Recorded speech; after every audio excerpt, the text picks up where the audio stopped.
नमस्कार, स्वागत है आपका इस कार्यक्रम में। मैं हूं आपके साथ नाया शर्मा। शुरुआत करेंगे खबरों की, लेकिन उससे पहले रुक कर लेते हैं हेडलाइंस की ओर। रांची में विश्व बाल दिवस 2023 के अवसर पर कार्यक्रम का आयोजन। बाल पत्रकारों ने सीएम सोरेन से किया संवाद, शैक्षणिक अनुभवों और गतिविधियों का किया साझा। टाटानगर रेलवे स्टेशन पर रेल मंत्री अश्विनी वैष्णव का हुआ स्वागत। राजनीतिक दलों ने मंत्री के सामने रखी समस्याएं, समाधान के लिए रेल मंत्री को सौंपा ज्ञापन।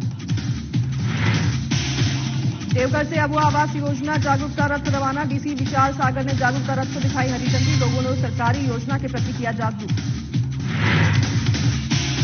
मधुबनी में डीएम की तेज रफ्तार गाड़ी से 3 की मौत। डीएम की अनियंत्रित गाड़ी ने लोगों को रौंदा, आक्रोशित ग्रामीणों ने NH 57 को किया जाम। और समस्तीपुर में सर्जन डॉक्टर राजेश पासवान पर जानलेवा हमला। घटना के बाद डॉक्टरों में बढ़ता जा रहा आक्रोश। बिहार के सभी स्थानों पर चिकित्सा सेवा बाधित। चलिए रुक करेंगे अब खबरों की और विस्तार में। मुख्यमंत्री हेमंत सोरेन से विश्व बाल दिवस 2023 के अवसर पर यूनिसेफ झारखंड के बाल पत्रकारों ने मुलाकात कर संवाद किया। इस दौरान बाल पत्रकारों ने सीएम से अपने शैक्षणिक अनुभवों और गतिविधियों को साझा किया और कई सवाल भी किए। वहीं मुख्यमंत्री ने बच्चों के विश्व बाल दिवस की शुभकामनाएं दी। उन्होंने बच्चे बच्चियों का उत्साह बढ़ाते हुए कहा कि परिस्थितियां चाहे जैसी भी हो, पढ़ाई से नाता नहीं तोड़ें। पढ़ाई से ही बेहतर भविष्य का रास्ता तय होता है। के बाद आगे की भी पढ़ाई के लिए हम लोग रास्ता खोल रहे हैं। अभी हम लोग 400 बच्चों को लगभग फ्री कोचिंग करा रहे हैं। नौकरियों में कैसे कंपटीशन, नौकरी के लिए तैयारी करनी होती है, उसके लिए आगे तुम लोग और इंजीनियरिंग, मेडिकल, वकील जो भी पढ़ाई करना है, इन सब पढ़ाई के लिए भी हम लोग एक अच्छा रास्ता बना रहे हैं, जिससे तुम लोग आने वाले समय में पढ़ाई की खर्चा के लिए बहुत ज्यादा तुम लोगों को चिंता करने की जरूरत नहीं है। चिंता सिर्फ यही करनी है कि सरकार के दरवाजे तक आप पहुंचो। आपके लिए सारी व्यवस्थाएं हम लोग बना रहे हैं और पढ़ाई को लेकर आपके ग्रेजुएशन तक, अच्छी पढ़ाई तक के लिए कोई आपको दिक्कत नहीं होगा। ठीक है, आपके पेरेंट्स को आप ये समझाइए कि हमको पढ़ाई करना है, सरकार हमको पढ़ने के लिए जिम्मा उठाइए। आप लोग चिंता मत करें, आप लोग घर चलाने का जिम्मा। बादाम पहाड़ में राष्ट्रपति द्रौपदी मुर्मू के कार्यक्रम के समापन के बाद रेल मंत्री अश्विनी वैष्णव टाटानगर रेलवे स्टेशन पहुंचे, जहां सांसद विद्युत वरण महतो और पुरुलिया के सांसद ज्योतिर महतो ने उनका भव्य स्वागत किया। इस दौरान विभिन्न राजनीतिक दल के लोगों ने रेल से संबंधित अपनी समस्याओं के समाधान के लिए रेल मंत्री को ज्ञापन देकर उनके ध्यान को अपनी ओर आकर्षित किया। वहीं सभी की बातों को रेल मंत्री ने काफी धैर्य से सुना और उचित आश्वासन भी दिए। आपको बता दें कि इसके बाद उन्होंने पुरुलिया सांसद के साथ 3rd लाइन का इंस्पेक्शन करने के लिए सीधे हटिया के लिए रवाना हो गए। उनको ध्यान में रखते हुए अपने सुझाव सब के सब अपने सांसद महोदय के जरिए से हमारे डिविजनल रेलवे मैनेजर साहब के पास पहुंचा। डीआरएम साहब हाथ खड़ा करो भाई। आप डीआरएम साहब हैं, आपके पास पहुंचाए सांसद महोदय के जरिए से। नरेंद्र मोदी जिंदाबाद, ताकि जो स्टेशन बने वो स्टेशन आपकी जरूरतों के हिसाब से, आपके डिजाइन में जो आपके विचार हैं उसके हिसाब से डिजाइन बने। मैं आपको 3-4 उदाहरण दूंगा। मेरठ का डिजाइन है, आनंद जो खेड़ा अपना गुजरात में लोगों ने इन्वॉल्व होके बनाया, इतना अच्छा बना क्योंकि सबका उसमें मन लगा।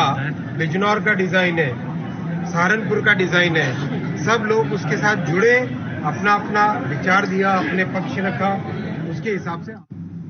रांची में लुगुबुरु, घाटाबाड़ी, धोरो मग, गाड़, लालपनिया और गोमिया बोकारो की प्रतिनिधि मंडल ने मुख्यमंत्री हेमंत सोरेन से मुलाकात की और कार्तिक पूर्णिमा के अवसर पर 26 से 27 नवंबर को आयोजित होने वाले 2 दिवसीय अंतर्राष्ट्रीय सरना धर्म महासम्मेलन में शामिल होने के लिए आमंत्रण किया। इस महासम्मेलन में देश विदेश से हजारों सरना धर्मावलंबी शामिल होंगे। कांके विधानसभा क्षेत्र के विधायक समरीलाल ने मंगलवार को खलारी का दौरा किया। विधायक इस दौरान उन्होंने एक पीसीसी पद का शिलान्यास किया और एक स्कूल के वार्षिक खेलकूद कार्यक्रम में भी हिस्सा लिया। वहीं आपको बता दें कि विधायक समरीलाल के खलारी पहुंचने पर कार्यकर्ताओं ने उनका माला पहनाकर स्वागत किया। वहीं उसके बाद विधायक ने खलारी में डीएमएफटी मद से बनने वाले एक पीसीसी का शिलान्यास किया और उसके बाद विधायक ने खलारी में कस्तूरबा आवासीय विद्यालय का भी निरीक्षण किया। कम हो पाता तो थोड़ा मोड़ा CSR फंड से सीसीएल कराते थे, लेकिन माननीय सांसद और हम लोगों के प्रयास से खिलाड़ी प्रखंड के ही नहीं बल्कि बुढ़मू प्रखंड को भी इसमें शामिल किया गया और लगभग 35 करोड़ रुपया का अभी तक हम लोग शिलान्यास का कर चुके हैं।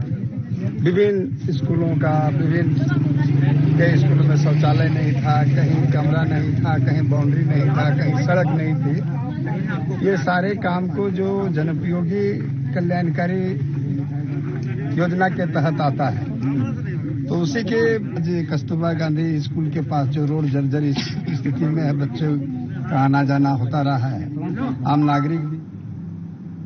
देवघर समाहरणालय परिसर में देवघर डीसी विशाल सागर, एसडीओ दीपांकर चौधरी और डीसी कुमार ताराचंद ने हरी झंडी दिखाकर अबुआ आवास योजना के जागरूकता रथ को रवाना किया। इस दौरान डीसी विशाल सागर ने कहा कि अबुआ आवास योजना जागरूकता वाहन रथ देवघर के सभी अनुमंडल क्षेत्र के ग्रामीण क्षेत्रों में लोगों को इस योजना के प्रति जागरूक करेगी और जो भी इस योजना के आहता पूरा करते हैं वहीं 24 नवंबर से आपको योजना आपकी सरकार आपके द्वारा कार्यक्रम की शुरुआत हो रही है। बहुत ही महत्वाकांक्षी योजना लॉन्च की है जो कि अबुआ आवास योजना है, जिसके अंतर्गत ऐसे लाभुक जिनको कि अभी तक आवास का लाभ नहीं मिल पाया है, भले ही वो प्रधानमंत्री आवास योजना के अंतर्गत रहा हो या भीमराव अंबेडकर आवास की योजना के अंतर्गत रहे हो, तो इसमें सरकार ने अभी 3 वर्ष के लिए पूरे राज्य भर में 8 लाख यूनिट्स बनाने का लक्ष्य रखा है। जिला वाइज अभी जो टारगेट है वो हम लोग के पास में आएगा, लेकिन 24 नवंबर से आप जैसे जान रहे हैं कि आपकी योजना आपकी सरकार आपके द्वारा कार्यक्रम का शुभारंभ किया जाएगा और उसी अभियान के दौरान जो 1 महीने तक चलेगा 26 दिसंबर तक, उसी दौरान अबुआ आवास पे हम लोग का प्राइमरी। खबर मधेपुरा से है, जहां NH 57 पर डीएम की तेज रफ्तार गाड़ी से कुचलकर 3 की घटनास्थल पर ही मौत हो गई है। वहीं मृतक में 1 महिला 2 पुरुष शामिल हैं। सूत्रों से मिली जानकारी के मुताबिक मधेपुरा के डीएम विजय प्रकाश मीणा बीते 5 दिनों से छुट्टी पर थे और पटना की ओर से मधेपुरा जा रहे थे। इसी दौरान उनकी तेज रफ्तार गाड़ी अनियंत्रित हो गई और 3 लोग उसकी चपेट में आ गए, जिसके बाद घायलों को DMCH भेजा गया है और उनका इलाज जारी है। वहीं घटना के बाद आक्रोशित ग्रामीणों ने NH 57 को जाम कर दिया है। मधेपुरा जाने के क्रम में जिला पदाधिकारी मधेपुरा की गाड़ी से फुलपरास में NH 57 पर ठोकर लग गया, जिसमें 3 लोगों की मौत घटनास्थल पर हो गई। एक गंभीर रूप से घायल है, जिसकी इलाज और दरभंगा मेडिकल कॉलेज अस्पताल भेज दिया गया है। यह घटना 8 बजे की है। आक्रोशित लोगों के द्वारा सड़क जाम कर मुआवजा और सर्विस सड़क की मांग की जा रही है। एसडीओ और डीएसपी दोनों घटनास्थल पर पहुंचे हुए हैं। वहीं साधना न्यूज चैनल के पत्रकार पर हुए हमला मामले में दोषियों पर कार्रवाई और पत्रकार सुरक्षा की मांग को लेकर बोकारो जिले के विभिन्न प्रखंडों के प्रतिनिधिमंडल ने मंगलवार को बेरमो एसडीपीओ वशिष्ठ नारायण सिंह से मुलाकात कर ज्ञापन सौंपा। पत्रकारों के प्रतिनिधिमंडल ने बेरमो एसडीपीओ वशिष्ठ नारायण सिंह से आग्रह किया है कि पत्रकारों को खबर प्रचारित करने के बाद होने वाले हमले और धमकी को गंभीरता से लें, वहीं कार्रवाई के साथ पत्रकारों को सुरक्षा भी प्रदान करें। इस तरह की घटना नहीं होना चाहिए और दूसरा है कि जो भी देश में कानून है, कानून के तहत आदमी को काम करना चाहिए। पत्रकार के साथ क्या आम आदमी के साथ भी इस तरह की कोई घटना नहीं होनी चाहिए और जो घटना हुई है दुर्भाग्यपूर्ण है और बेरमो अनुमंडल से पूरा बोकारो जिला के पत्रकार राकेश जी के साथ है और जहां तक लड़ाई लड़नी होगी हम लोग उसके खिलाफ में लड़ेंगे। ऐसे घटना होना नहीं चाहिए पत्रकारों के साथ, ये दुर्भाग्य है, क्योंकि पत्रकार भी प्रशासन के एक महत्वपूर्ण अंग है। प्रशासन को चलाने के लिए पत्रकारिता भी होना चाहिए और आए दिन इस तरह की घटना होती है, नासमझी है।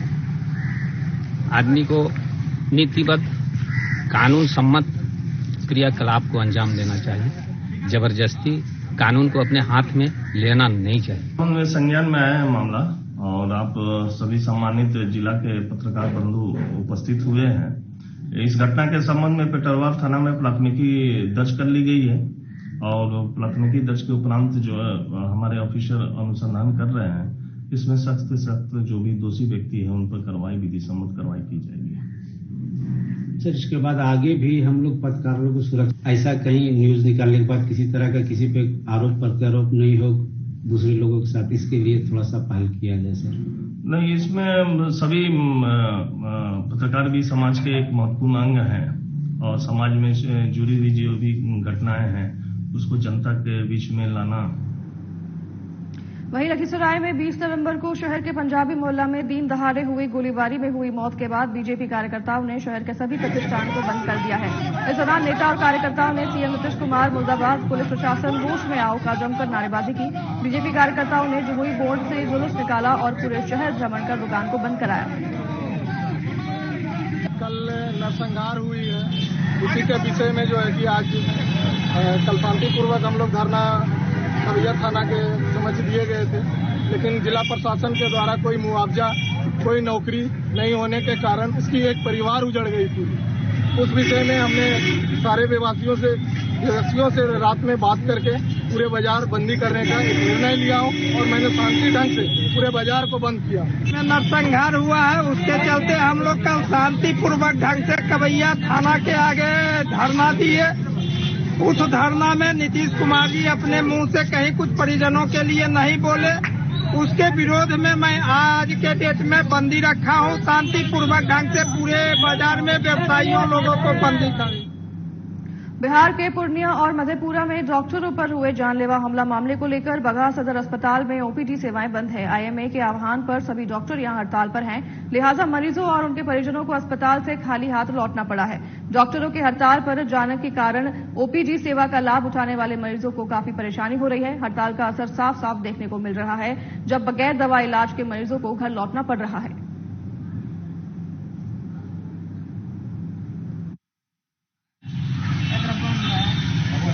कहाँ से मिल रहा का भर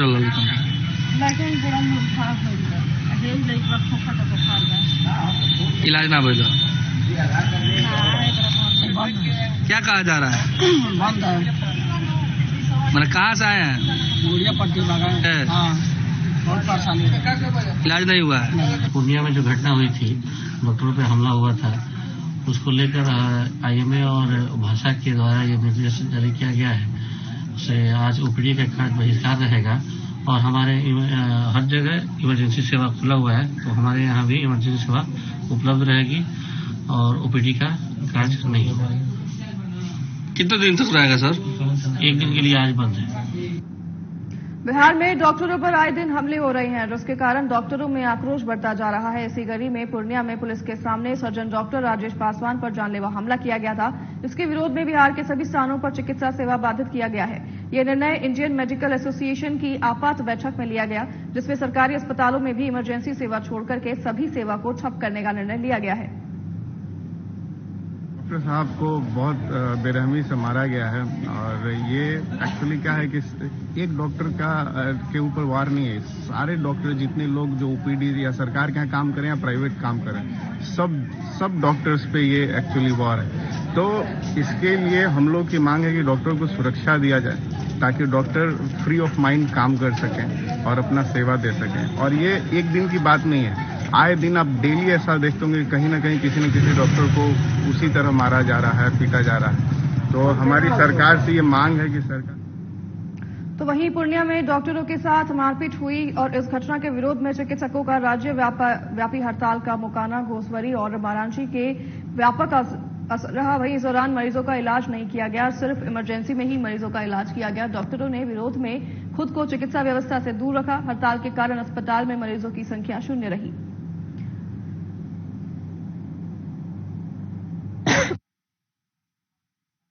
के चलते हमारे घोसवरी में बाहर सेवा बंद है। मात्र केवल हम लोग इमरजेंसी के लिए डटे हुए हैं और एएनएम की साप्ताहिक बैठक है, उसमें जमशेदपुर के आबकारी विभाग को बड़ी सफलता हाथ लगी है, जहां गुप्त सूचना के आधार पर भुइयाडीह में मिनी शराब फैक्ट्री का उद्भेदन किया गया है। इस संबंध में जानकारी देते हुए उत्पाद निरीक्षक ने बताया कि दीपक यादव नामक व्यक्ति के इशारे पर यहां अवैध मिनी शराब फैक्ट्री का संचालन किया जा रहा था।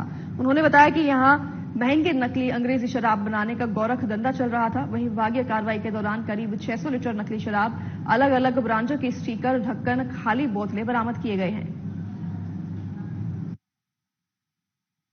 लीगल शराब यहाँ पर शराब छोटा के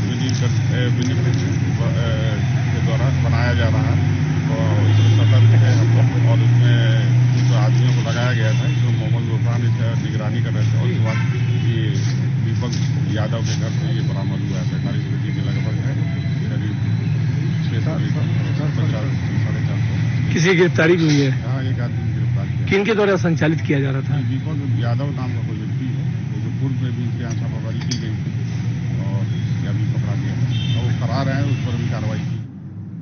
लखीसराय कबैया थाना परिसर में डीआईजी संजय कुमार ने गोलीकांड के मामले में प्रेस कॉन्फ्रेंस की है। इस दौरान उन्होंने कहा कि हत्यारा आशीष चौधरी और दुर्गा झा का पहले से प्रेम प्रसंग था। आशीष चौधरी और दुर्गा झा की शादी करीब 4 से 5 साल पहले हुई थी। वहीं पिछले कुछ महीने से दुर्गा झा इससे अलग हो गई थी। आशीष चौधरी को अपनी प्रेमिका का किसी और लड़के से संबंध होने की जानकारी मिली, जिसके बाद आशीष चौधरी और दुर्गा झा के परिवार के बीच में अवैध संबंध को लेकर वाद विवाद हुआ। इसी प्रतिक्रिया में आशीष चौधरी ने गोलीबारी की घटना को अंजाम दिया और घटना में शामिल आशीष चौधरी के एक सहयोगी उमेश साव को गिरफ्तार किया गया है। गिरफ्तार किए गए सहयोगी का पहले का भी आपराधिक इतिहास रहा है, इसका सत्यापन किया जा रहा है। वहीं घटना में प्रयुक्त एक हथियार, सोखा और जिंदा कारतूस की जांच की जा रही है। घटना है लखीसराय शहर के कवैया ओपी के अंतर्गत पंजाबी मोहल्ला है।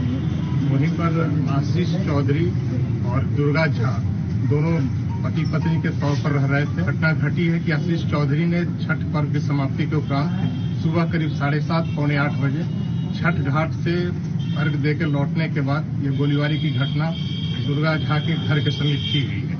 इस गोलीबारी की घटना में कुल 6 लोगों को गोली लगी थी, जिसमें अभी तक दुर्गा झा लड़की का देहांत कल पटना में हुआ है।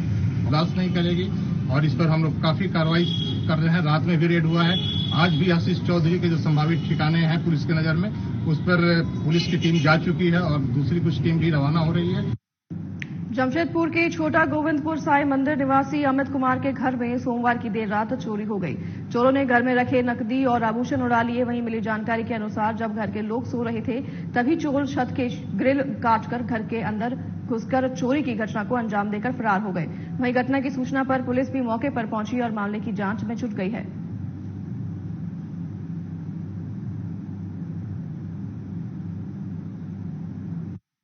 बारह बजे के लगभग सोए हैं तो सुबह उठे हैं तो फिर गेट बाहर से बंद था। उस समय लगा कि गेट बाहर से कैसे बंद हो सकता है। मेन गेट बाहर से बंद, ये दरवाजा पीछे से निकल के आए हैं, गेट खोले हैं। गहना और पैसा चोरी हुआ। कितने पैसे? पैसा लगभग लाख रुपया के लगभग था। मम्मी अभी गाँव से आई थी, वहाँ से लेके आई थी और गहना से मम्मी पैसा ले। खबर नालंदा से है, जहां मसूर नगर मोहल्ले में कसरही पंचायत के मुखिया के घर अज्ञात चोरों ने चोरों की घटना को अंजाम दिया है। घटना के संबंध में पीड़ित अनिल मुखिया ने बताया कि छठ पूजा को लेकर वो अपने परिवार के साथ अपने पंचायत में गए हुए थे, तभी मौका देखते अज्ञात चोरों ने चोरी की घटना को अंजाम देते हुए 64,000 नकदी, महंगे आभूषण, बर्तन समेत 35 लाख के ऊपर चोरी कर फरार हो गए हैं। वहीं अज्ञात चोरों ने सभी गोदरेज को बेंच पर रखकर बड़े ही आराम से चोरी की घटना को अंजाम दिया। फिलहाल सोजना थाना पुलिस घटनास्थल पर पहुंचकर मामले की छानबीन में जुट गई है। और छठ पूजा में घाट वगैरह निरीक्षण करने का रहता है, घाट पर जाने का रहता है, तो वहाँ गए हुए थे, क्षेत्र में ही थे। कितने की चोरी हुई, क्या क्या ले गया? तकरीबन 30 से 35 के बीच में। लाख क्या क्या ले गया? एक सोने का चैन, एक मंगलसूत्र प्योर गोल्ड का, इसके बाद 10 ठो अंगूठी,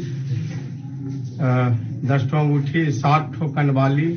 सब मिलाकर कितना हुआ? सब मिलाकर 30 से 35 के बीच में। तो हम प्रशासन से सहयोग करते हैं कि बराबर हर साल ऐसा होता है। पिछले साल भी मगध कोले में 3 घर में हुआ था, उसके पहले भी एक उठो हो गया था मगध कोले में चोरी। तो बराबर कोई भी न कोई घर में नहीं रहता है, तो आदमी जानता है क्या करता नहीं करता, आकर चोरी कर लेता, डकैती कर लेता। बराबर ऐसा घटना हो रहा, हर साल ऐसा हो रहा। कितने की चोरी है, किनका घर है? 30-35 रामचंद्र कुमार का कथराई पंचायत के मुखिया है, और इनका कम से कम 30-35 लाख का जेवर गहना जो भी था। तो देखते हैं कि गोदरेज सब बिखरा पड़ा है। सब बिखरा पड़ा है, सब तोड़ दिया है। सब मैंने इतना चालाकी से किया है कि उसको रामगढ़ चुटुपाली घाटी सड़क दुर्घटना में एक बार फिर रफ्तार का कहर से 3 की मौत हो गई है। बताते चले कि रांची से रामगढ़ की ओर आ रही ट्रेलर अनियंत्रित होकर कई गाड़ियों को अपने चपेट में ले लिया और ट्रेलर पलट गई। ट्रेलर ने सबसे पहले एक ट्रैक्टर, एक बाइक और एक कार को अपने चपेट में लिया। इस भीषण सड़क दुर्घटना में ट्रैक्टर चालक और एक मजदूर और ट्रेलर ड्राइवर की मौत हो गई है और कई लोग घायल बताए जा रहे हैं। फिलहाल अभी तक घटना की पुष्टि पुलिस प्रशासन ने नहीं की है। वहीं घटना के बाद रामगढ़ रांची NH 33 मार्ग 3 घंटे से 3 घंटे से पूरी तरह से जाम हो गई है। वहीं मौके पर रामगढ़ पुलिस राहत कार्य में जुटी हुई है और ट्रैफिक विधि व्यवस्था बनाने में जुटी हुई है। सोमवार की देर रात नगर नौसा थाना क्षेत्र के खीरू बिघा गांव में स्थापित मां लक्ष्मी की प्रतिमा का विसर्जन करने के दौरान जमकर गोलीबारी और चाकूबाजी में एक व्यक्ति की मौत हो गई है, जबकि एक व्यक्ति जख्मी बताया जा रहा है। दरअसल देर रात प्रतिमा विसर्जन के लिए मंटू बासवान और अवधेश कुमार जा रहे थे। वहीं इस दौरान खीरू बिघा से आगे पहले से घात लगाए कुछ लोग गाड़ी रुकवाकर गोलीबारी और चाकूबाजी करना शुरू कर दिया, जिसमें एक की मौत हो गई है। वहीं घटना के बाद हिलसा थाना और नगर नौसा थाना दलबल के साथ में पहुंची और घटना की जांच पड़ताल में जुट गई। अब ये का होला लोग घर से निकला था, वो जोड़े रहा गाँव सारे घर से कितना बजे निकले थे? मैं निकला शाम में। उसके बाद सब आया वापस। जमशेदपुर के गोलबुरी थाना क्षेत्र के नामदा बस्ती जाने वाले मुख्य सड़क पर पार्क के सामने एक ट्रेलर अनियंत्रित होकर पलट गई, जिसमें बाल बाल लोग बच गए। जानकारी के मुताबिक ट्रेलर की रफ्तार काफी तेज होने की वजह से ये घटना घटी। हालांकि इस घटना से किसी प्रकार के हाथाहाथ होने की खबर सामने नहीं आई है, लेकिन लोग बाल बाल बच गए हैं। खबर जामताड़ा से है। जिला के नारायणपुर थाना क्षेत्र के बनखंजो गांव में 32 हाथियों के एक झुंड ने दादा पोती की जान ले ली है। वहीं दोनों हाथी को देखने के लिए गए थे, जहां हाथियों ने हमला कर दिया। मृतक की पहचान गिरिडीह जिला के अहिल्यापुर थाना क्षेत्र के कोरियाद निवासी जैनुल अंसारी 55 वर्ष के रूप में हुई है और जैनुल की 7 वर्षीय पोती जो पीछे बाइक पर बैठी उसकी भी पहचान हुई है। प्रवेश कर गया जामताड़ा जिला में और बनखंजो के पास में हाथी देखने के चक्कर में पूरा भीड़ को तो बहुत समझाया जा रहा था। वहां पर विभाग के सब पदाधिकारी केवाटी की टीम सब लगा हुआ था, सबको अनाउंस किया जा रहा था कि हाथी के पास में नहीं जाए, लेकिन भीड़ मानती नहीं थी। क्रुद्ध होकर के दौड़ाया और दौड़ने के क्रम में हाथी के चपेट में पहले तो बूढ़ा आ गया, उसके बाद वो बच्ची को लेकर के दोनों को कुचल दिया, जिससे उन दोनों के जमशेदपुर के मुसावनी वन क्षेत्र में बिजली का करंट लगने से 5 हाथियों की दर्दनाक मौत हो गई है। बताया जा रहा है कि 33,000 वोल्ट का करंट की चपेट आने से ये घटना घटी है। वहीं स्थानीय ग्रामीणों ने इसकी सूचना तत्काल वन विभाग की टीम को दे दी है। वहीं घटना की जानकारी मिलते ही आसपास के ग्रामीणों की भीड़ जुट गई और वन विभाग की टीम भी मौके पर पहुंच चुकी है और आगे की कार्रवाई कर रही है। चतरा के सदर थाना क्षेत्र के NH-22 स्थित संघरी घाटी में चलती कार में अचानक आग लगने से अफरा तफरी मच गई। घाटी पार करने के दौरान कार के इंजन से अचानक धुआं निकलने के बाद देखते ही देखते पूरे कार में आग लग गई। इस घटना में कार में सवार 2 लोग बाल बाल बच गए हैं। चालक मनोहर प्रजापति ने बताया कि कार में सवार होकर बिहार के गया से राउरकेला जा रहे थे और इसी बीच चतरा के संगारी घाट जैसे ही पहुंचे उनके कार में धुआं आने लगा और देखते ही देखते कार में आग लग गई। उन्होंने इसकी सूचना तत्काल दमकल वाहन को दी और दमकल वाहन जब तक पहुंची तब तक कार पूरी तरह से जल चुकी थी। घटना के बाद सड़क के दोनों ओर वाहनों की लंबी कतार लग गई और पुलिस मौके पर पहुंचकर जाम को हटाने में लग गई। घटना कैसे घटी? घटना ये घटा कि सामने से जब आ रहे थे तो धुआं निकल गया तो हम लोग फिर दो आदमी थे, हम लोग घर से निकल गए तो कागज पत्र तो निकालने का टाइम नहीं मिला हम लोगों को, लेकिन पीछे का सामान हम लोग किसी तरह जल्दी में निकाल दिए 2-3 मिनट का अंदर। तो कितने बजे चले थे हम लोग वहाँ से चले थे 9 बजे 9:30 बजे गया से। शॉर्ट सर्किट कैसे? अब गाड़ी वो शॉर्ट सर्किट बोल के थोड़ी होता है, हो गया है, गाड़ी घोड़ा काट की बात है, इसको कुछ कर सकते हैं। कौन सा गाड़ी थी? सेंटा फी। ये घटना NH-22 में संगरी घाटी में घटी है और मैं किसी काम से जा रहा था जोरी थाने पे, तो मैंने देखा पे आग लगी हुई गाड़ी पे, तो मैंने दमकल वाले को बुलाया और अभी सिचुएशन कंट्रोल है। अभी तो पता नहीं चला है एज पर ड्राइवर की या शॉर्ट सर्किट की वजह से आग लगी है, बट अब कारण का पता तो मतलब जांच करके पता चल पाएगा। कितने देर में पता दिखाते हैं आग पर शॉर्ट है? आफ्टर हमें जब से इन्फॉर्मेशन मिली थी उसके 10 से 15 मिनट में तो आ ही गई थी दमकल की गाड़ी। कोई नुकसान? कोई नहीं। अक्षय नवमी को लेकर मंगलवार की सुबह आंवला के पेड़ के नीचे सुहागिनी महिलाएं और कुमारी कन्याओं की भीड़ देखी गई। दरअसल छठ पूजा के अगले दिन और दीपावली के 8 दिन बाद अहिल्या सुबपति की लंबी आयु और परिवार की सुख शांति के लिए आंवला के पेड़ के नीचे महिलाओं के द्वारा आंवला की वृक्ष की पूजा की जाती है। आपको बता दें कि संतान प्राप्ति, सुख, सौभाग्य, समृद्धि के लिए रखे जाने वाला ये व्रत मां लक्ष्मी और विष्णु भगवान की पूजा के लिए खास है। बहुत महत्व है। कार्तिक मास से जैसे कार्तिक खेलता है वैसी महत्व है। बहुत अब जिसको से नहीं पार लग रहा है तो वो हाथे जोड़ के पानी लेके खड़ा है। अच्छा, किस पेड़ के नीचे पूजा होता है आज? आज आंवला के पेड़। अच्छा, करते यही एक काम करता है कि रोज नहाना है और आंवला के पेड़ में एक लोटा जल देना जरूरी है। अच्छा, तो आज ये जो पूजा हो रहा है किस लिए होता है? ये हो रहा है सबके लिए, बाल बच्चा, पूरा परिवार के लिए, पूरा घर।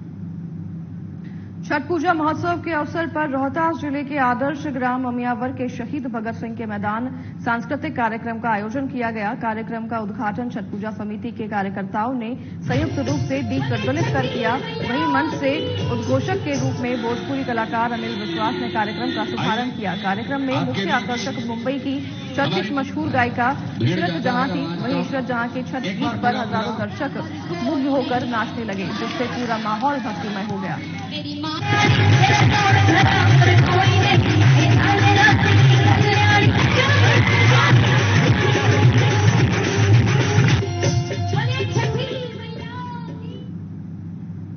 तो फिलहाल इस बुलेटिन में हमारे साथ बस उतना ही। मैं नाया शर्मा अब आपसे लूंगी विदा। मुझे दीजिए इजाजत। नमस्कार।